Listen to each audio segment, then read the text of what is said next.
The low view of God, entertained almost universally among Christians, is the cause of 100 lesser evils everywhere among us.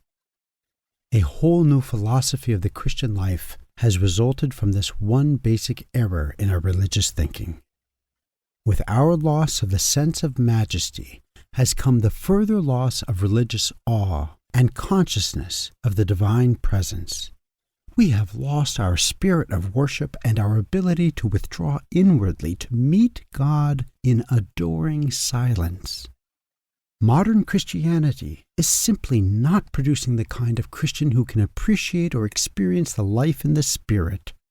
The words, "Be still and know that I am God," mean next to nothing to the self-confident, bustling worshiper in this middle period of the 20th century.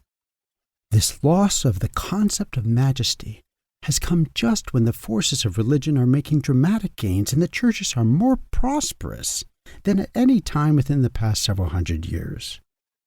But the alarming thing is that our gains are mostly external and our losses wholly internal. And since it is the quality of our religion that is affected by internal conditions, it may be that our supposed gains are but losses spread over a wider field. The only way to recoup our spiritual losses is to go back to the cause of them and make such corrections as the truth warrants. The decline of the knowledge of the holy has brought on our troubles. A rediscovery of the majesty of God will go a long way toward curing them. It is impossible to keep our moral practices sound and our inward attitudes right while our idea of God is erroneous or inadequate. If we would bring back spiritual power to our lives, we must begin to think of God more nearly as He is. As my humble contribution to a better understanding of the majesty in the heavens, I offer this reverent study of the attributes of God.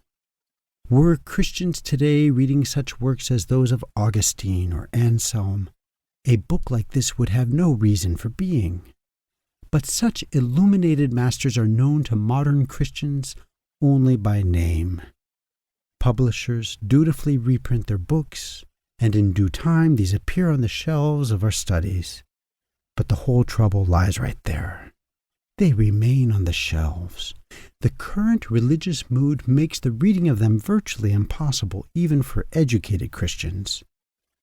Apparently not many Christians will wade through hundreds of pages of heavy religious matter requiring sustained concentration. Such books remind too many persons of the secular classics they were forced to read while they were in school, and they turn away from them with a feeling of discouragement. For that reason, an effort such as this may not be without some beneficial effect. Since this book is neither esoteric nor technical, and since it is written in the language of worship with no pretension to elegant literary style, perhaps some persons may be drawn to read it. While I believe that nothing will be found here contrary to sound Christian theology, I yet write not for professional theologians, but for plain persons, whose hearts stir them up to seek after God Himself. It is my hope that this small book may contribute somewhat to the promotion of personal heart religion among us, and should a few persons by reading it be encouraged to begin the practice of reverent meditation on the being of God, that will more than repay the labor required to produce it. A. W. Tozer.